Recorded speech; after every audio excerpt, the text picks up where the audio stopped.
You are listening to PastThink.com audiobook.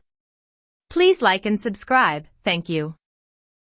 Chapter 105. The embroidered jackets raid Ningwa House. And censor Li impeaches the prefect of Pingan. The day of the reception arrived. Jiaxing was busily entertaining his guests in the Hall of Exalted Felicity, when Lida the steward hurried in to report that a Commissioner Zhao was outside, with a detachment of the embroidered jackets, the Imperial Secret Police.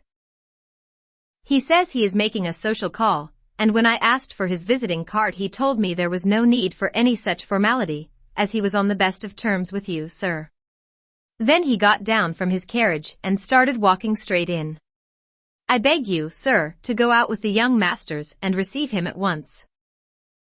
I've never had anything to do with this Zhao, mused Jiaxing. I wonder what can have brought him here. And at such an inconvenient hour. I can hardly abandon my guests to entertain him, and yet if I do not invite him in it will seem uncivil. He stood there thinking the matter over to himself, and Jialian urged him to hurry. If you wait much longer, uncle, they will be upon us. Even as he said these words, a servant entered to announce that Commissioner Zhao had indeed already passed through the inner gate, and Jiaxing hurried out into the courtyard to receive him. Zhao soon came into sight, smiling but silent, and walked straight on and up into the hall. He was followed by 5 or 6 of his aides, some of whom were known to Jiaxing, but although Jiaxing greeted them, none of them said a word in reply. Jiaxing could only follow them helplessly back into the hall, and ask them to be seated. Some of the guests were acquainted with Zhao, but he passed them by with his head in the air, and ignored everyone except Jiaxing, whom he eventually took by the hand and engaged in vague small talk, smiling inscrutably all the while. The guests scented trouble in the air, and either sneaked out into the private apartments at the back of the mansion, or stood stock-still where they were, in an attitude of apprehensive respect. Jiaxing managed to maintain an anxious smile, and was about to attempt a response to one of Zhao's pleasantries when a flustered servant entered the hall and announced, His Highness the Prince of Xiping. Jiaxing hurried out once again, to find the prince already entering the courtyard. Commissioner Zhao moved smartly forward ahead of Jiaxing to salute the prince, and then gave his own aides their orders. His Royal Highness has now arrived. Take your men and post yourselves at the front and rear gates of the mansion. Zhao's aides went off to do his bidding, while Jiaxing and the other menfolk, filled with foreboding by this sinister turn of events, fell to their knees and kowtowed before the Prince of Xiping. The prince raised Jiaxing with both hands and said with a reassuring smile, I would not intrude on you at such a time did I not have special reasons. I am entrusted with an imperial edict for your brother, Sir Shi. But I see that we have come upon you in the midst of a private gathering, and as it would hardly be fitting to proceed, while your friends and relatives are still present, I would ask them to leave. Only the members of your own household need remain behind. A most gracious gesture, I am sure, interposed Commissioner Zhao sharply. But His Highness supervising operations at Ningwa House is, I believe, taking this matter a little more seriously, and has already ordered every gate to be sealed. The guests learned from this that both mansions were in some sort of trouble, and began to fear that they themselves were trapped as well.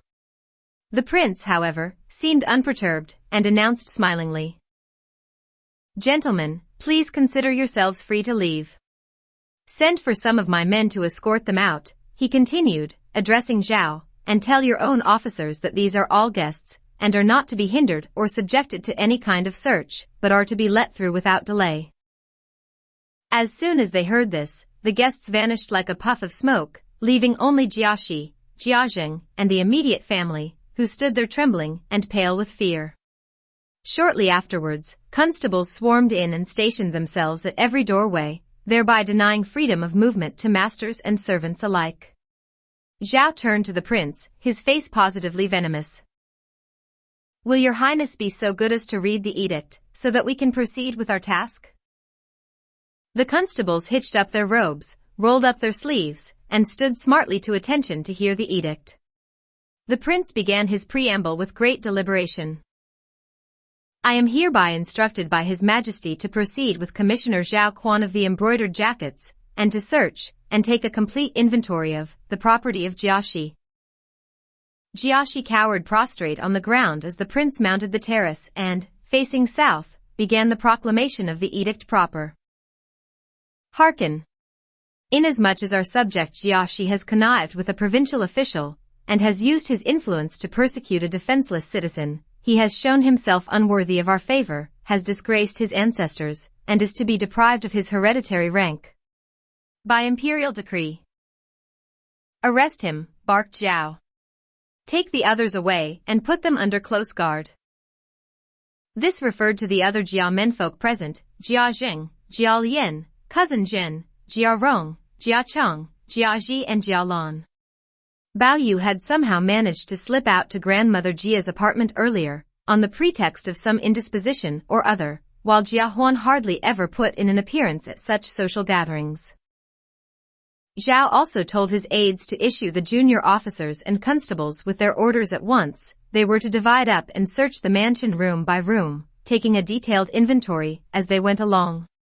These orders, and the brisk matter-of-fact efficiency with which they were delivered, had a devastating impact on the morale of the Jia family, young and old alike. They looked at one another in terror as they were led away, while Zhao's constables and personal lackeys began rubbing their hands in gleeful anticipation. I understand, said the Prince of Xiping, that Sir Zheng and Sir Shi maintain separate establishments. Since the edict only empowers us to search Sir Shi's property, the other apartments should be locked and sealed, until such time as I have received further instructions from His Majesty. Zhao rose to his feet. Your Highness, I should inform you that in point of fact Jiaxi and Jiajing do not maintain separate establishments. On the contrary, I am given to understand that the affairs of both branches of Ronghua House are managed by one person, Jia Lian, who is the son of Sir Shi and the nephew of Sir Zheng. It is therefore imperative that we search the entire mansion. The prince was silent, and Zhao continued. In view of this, I shall personally direct the search of the residences of both Jiaxi and Jia Lian. There is no hurry, said the prince. Send word to the inner apartments first, and give the ladies time to withdraw. A few minutes' delay is neither here nor there. But even as he was speaking, Zhao's men, who had already led away the Jia menfolk, were dividing up into search parties, and had begun their work, each taking one of the Jia servants to act as guide. Let there be no rowdy behavior now, cried the prince. I shall be along presently to supervise the proceedings myself. He rose to his feet in a dignified manner, and addressed his own attendants. Not one of you is to move. Wait here, and later we shall inspect the inventory together. Almost immediately one of Zhao's men returned from the search, and knelt before him. Your Highness, restricted garments and skirts for palace use, and many other prohibited items, have been found in the inner apartments. I have given orders that these are not to be moved, pending your Highness's instructions. Presently another search party returned and pressed before the prince. 2 chests of property deeds found in the eastern side compound, and 1 chest of promissory notes, all bearing illegal rates of interest. Usurers, hissed Zhao. They deserve to lose everything. Take a seat, your Highness, and allow me to order the immediate confiscation of the entire contents of the mansion. We can report to the throne for the necessary authorization afterwards.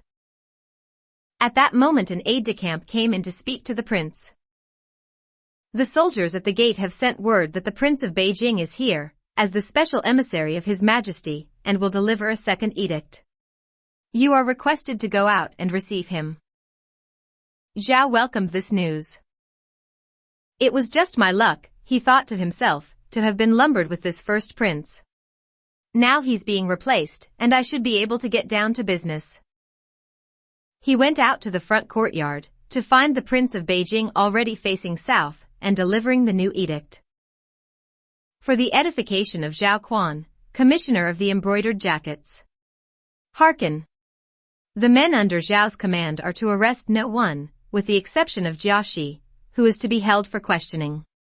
The Prince of Xiping will supervise all other aspects of the investigation according to our instructions. The Prince of Xiping was delighted. He sat down with the Prince of Beijing and told Zhao to take Jiaxi with him and return to his yamen. The search parties, having learned of the arrival of the new prince, had all congregated once more in the courtyard.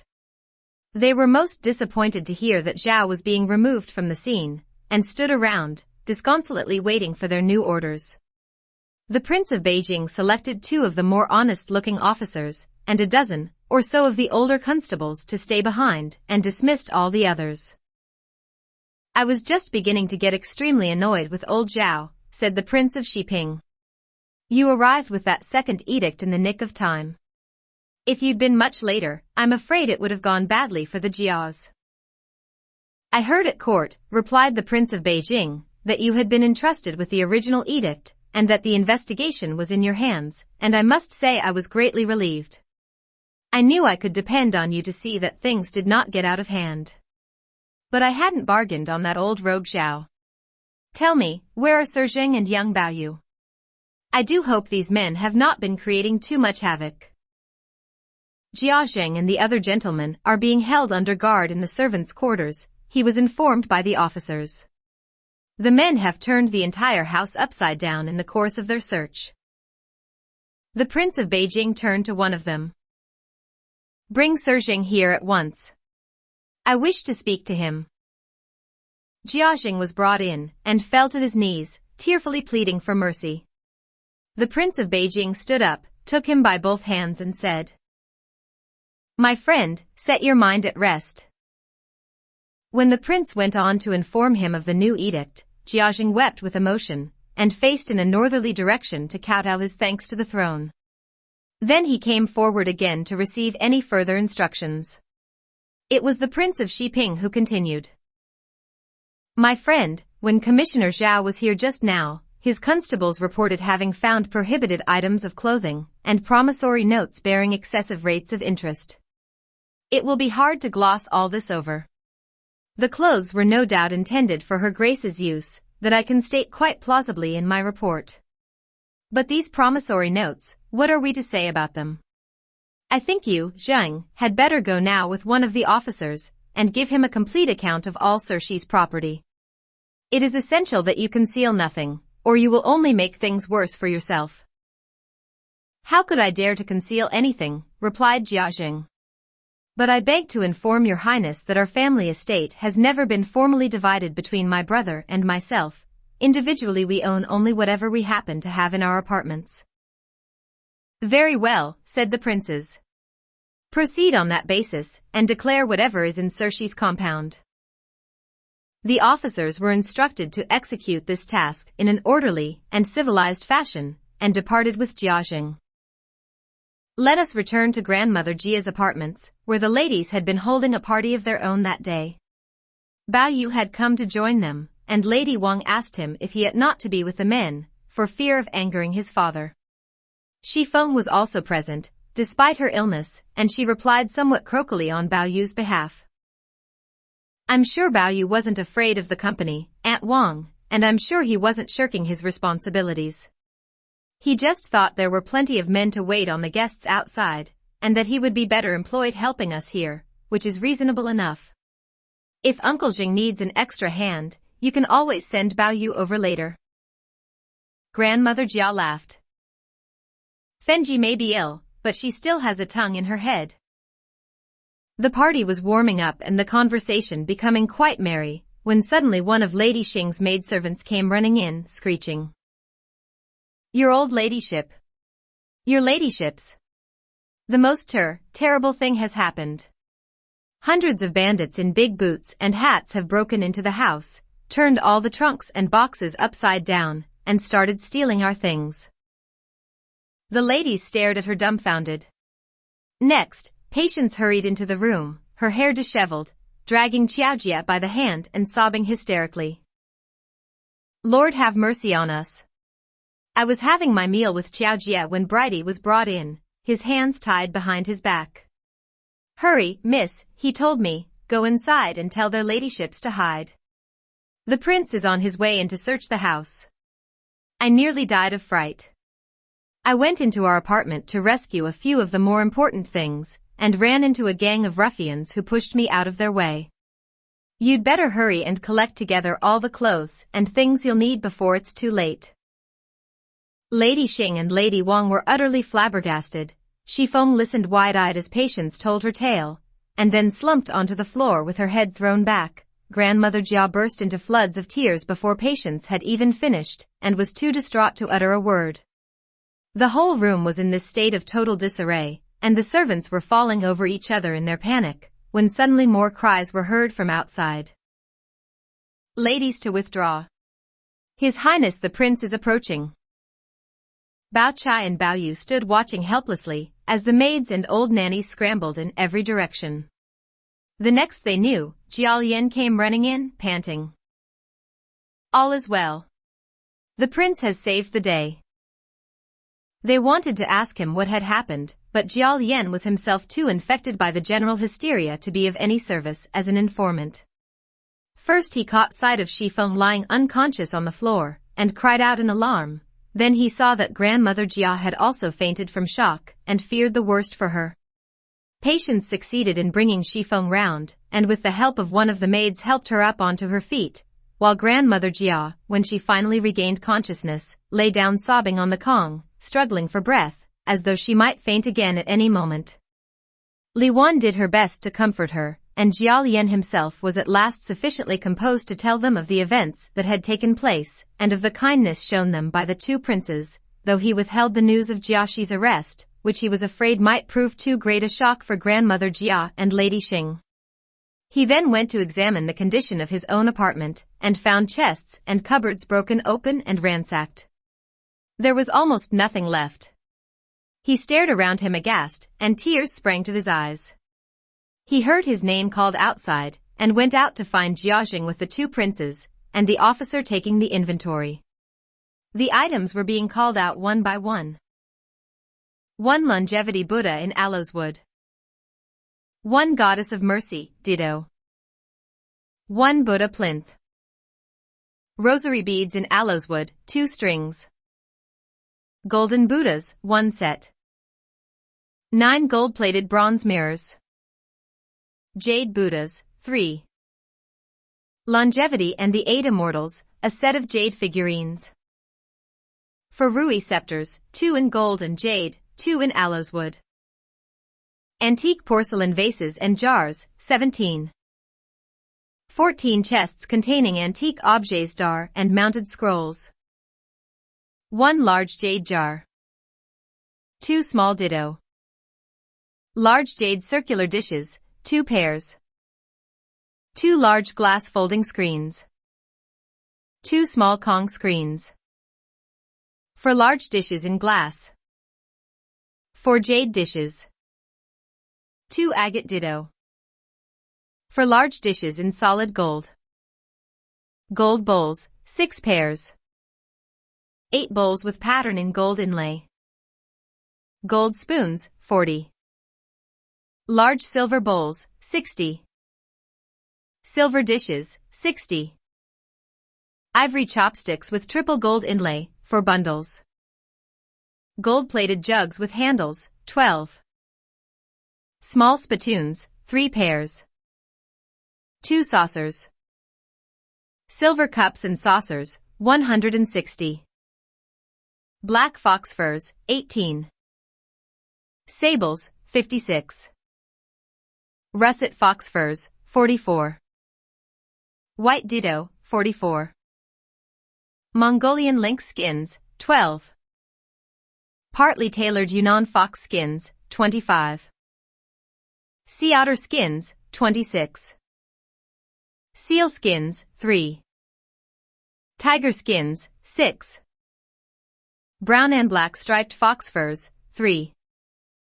Otter skins, 28. Red astrakhan skins, 40. Black astrakhan skins, 63. Partly tailored musquash skins, 20. Mongolian suslik, 24 squares. Swansdown velvet, for rolls. Gray squirrel skins, 263. Japanese damask silk, 32 lengths. Imported worsted, 30 lengths. Serge, 33 lengths. Velveteen, 40 lengths. Plain satin, 130 bolts. Gauze silk, 180 bolts. Corded silk crepe, 32 bolts. Bombassin and camlets, 22 rolls each. Tibetan yak serge, 30 bolts. Dragon robe satin, 18 bolts. Cottons, assorted colors, 30 bundles. Sundry for garments, 132. Various garments, padded, lined, unlined, gauze and silk, 340. 9 pairs of belt buckles. Items in brass and pewter, over 500. Clocks and watches, 18. Court chaplets, 9 strings of 108 bands. Pearls, 13 strings. Gold headdresses, complete with jewels and precious stones, 123. Cushion covers and armrest covers in imperial yellow satin, 3 sets. Palace dresses and skirts, 8 sets. 2 girdles in mutton fat white jade. Yellow satin, 12 bolts. Substandard silver, 7,000 taels. Pure gold, 152 taels. Copper cash, 7,500 strings. All the furniture and properties bestowed by imperial favor on the Rongua branch of the family had been itemized in a similar fashion, while property deeds and bonds for household servants had been put into separate covers and sealed. Jiao Yan followed this recital in detail, and was greatly puzzled to hear no mention of any of his own belongings. Presently one of the princes put an end to his bewilderment by asking Jiao. Among the items confiscated earlier, there were promissory notes bearing exorbitant rates of interest. Who is responsible for these? You must tell the truth, Zhang. Jiao knelt, kowtowed and said, I have, alas, been insufficiently diligent in supervising my household. I was completely unaware of these activities. My nephew Jiao Yan can doubtless answer your questions. Jiao Yan hurried forward and fell to his knees. Since the chest containing these documents was found in my apartment, how dare I disclaim knowledge of them? I can only beg your highness's mercy. My uncle was quite unaware of their existence. Your father has already been arrested, said the princes to Jiao Yan. This offense can be dealt with at the same time as his. We commend you for having made a clean breast of it. They turned to their men. Jiao Yan must be detained. The others may be released, but are to be kept within the confines of the mansion. Finally they addressed Jiao. You, Zheng, must be more circumspect in future. Stay here and await His Majesty's final edict. We will now return to make our report to the throne, and in the meantime we'll leave guards here to keep watch over the house.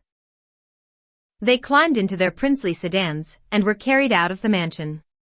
Jiao escorted them as far as the inner gate, where he knelt to see them off, and the Prince of Beijing stretched out a hand towards him as he passed, urging him to set his mind at ease.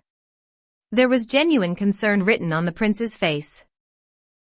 After their departure Jiao managed to compose himself somewhat, though he was still suffering from a deep sense of shock.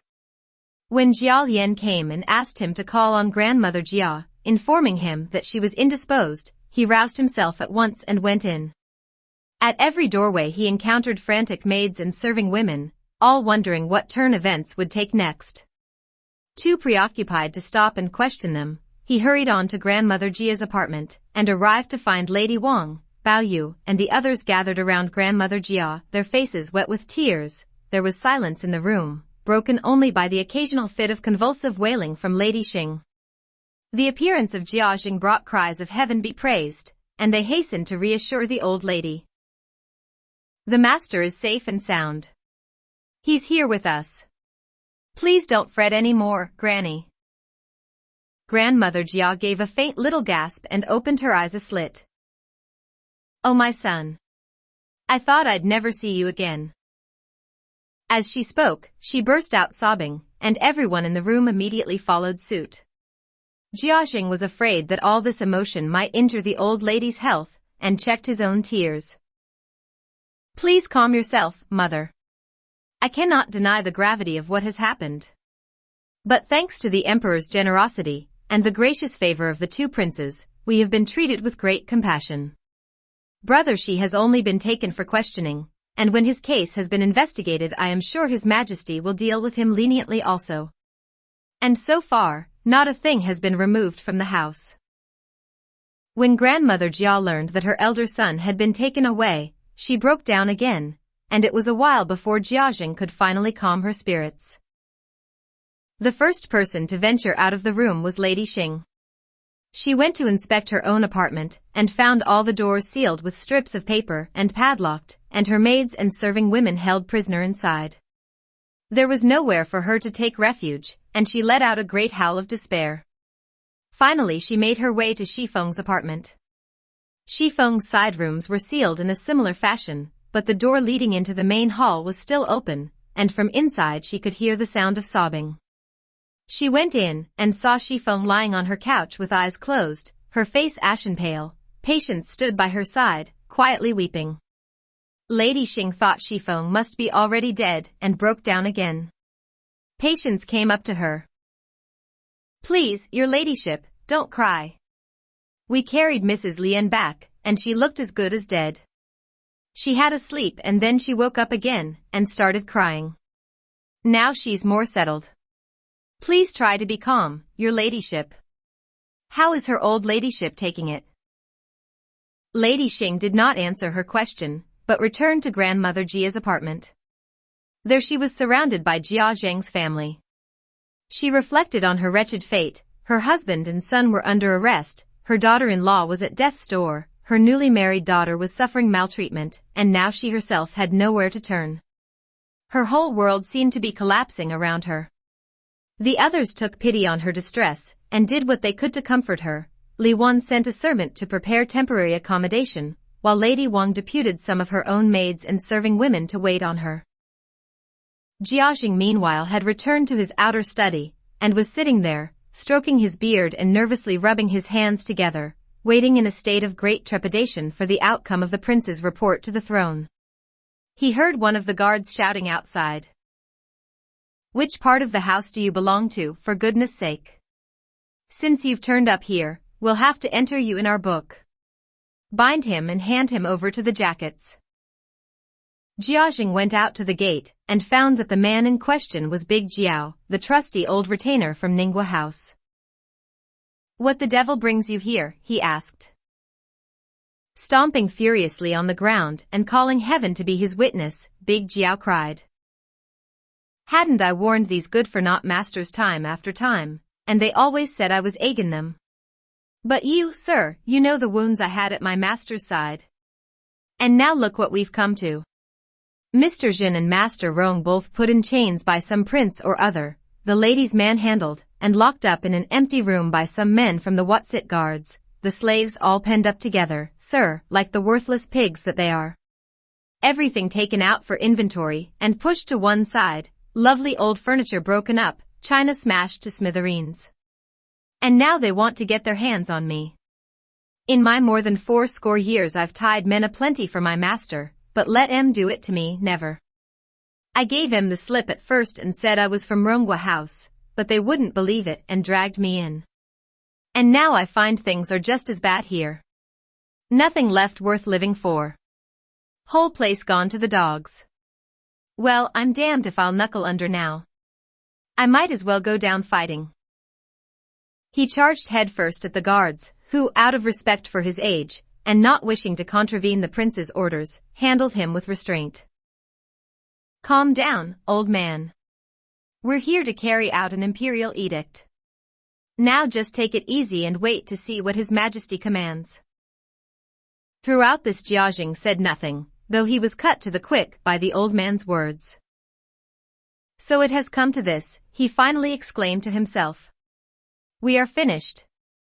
I never thought we should be brought so low. He returned to his study, and a little later was still sitting there, anxiously awaiting news from the palace, when he heard Xueqin come running into the courtyard, and call out breathlessly. I got through by the skin of my teeth. Where's Uncle Zheng? Jiajing stepped out to greet him. I am so glad you were able to reach us. How did you persuade them to let you in? I just begged and begged for all I was worth, and promised them money, and in the end they let me pass. Cao Xueqin told him of the raid and asked him to try to find out on their behalf what was going on. We can't communicate with our friends and relatives. It would be too dangerous. You are the very person to carry word through for us. I had heard of the charges brought against Ningwa House, said Xueqin, but I had no idea things were so bad on this side too.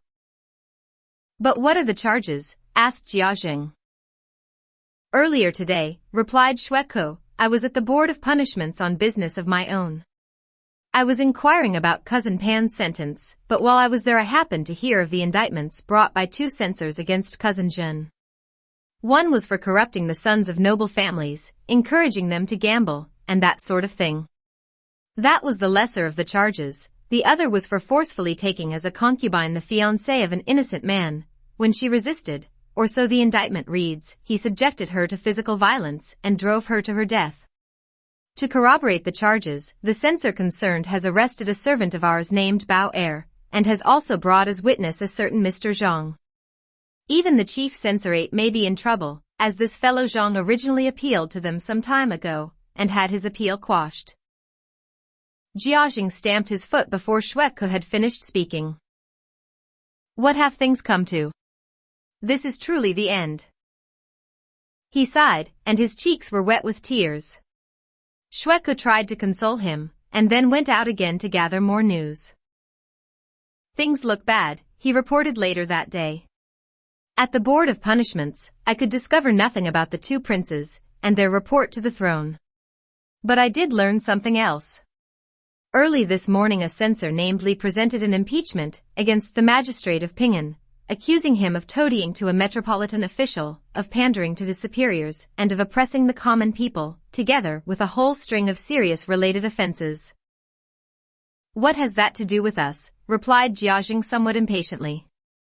What about our own people? The 2 cases are connected, said Xueqin. The metropolitan official referred to in Censor Li's impeachment is in fact Uncle Shi, which means that he is implicated in a miscarriage of justice, which is a serious offense. His friends at court want to keep their hands clean if they possibly can, and there is no one even willing to keep us informed. It's the same with the guests who fled from the party just now. They have either gone home, or found some other hiding place in which to lie low until the storm blows over. A few members of the clan are even publicly asking who will be the lucky one to get the title now that the family has been disgraced. They all have an eye on it. Cao Xueqin stamped his foot and interrupted him again. This is all the consequence of my elder brother's folly, and of the disgraceful ways into which Ningwa House had fallen. But enough of this. Who knows if Lady Jia and Lian's wife are even still alive? You had best return and continue your inquiries, while I go and see how Lady Jia is. If you have any news, bring it as quickly as you can. As they were speaking, a confused cry was heard from within. Her old ladyship is sinking. Cao Xueqin hurried away in great alarm. To learn if she lived, you must turn to the next chapter.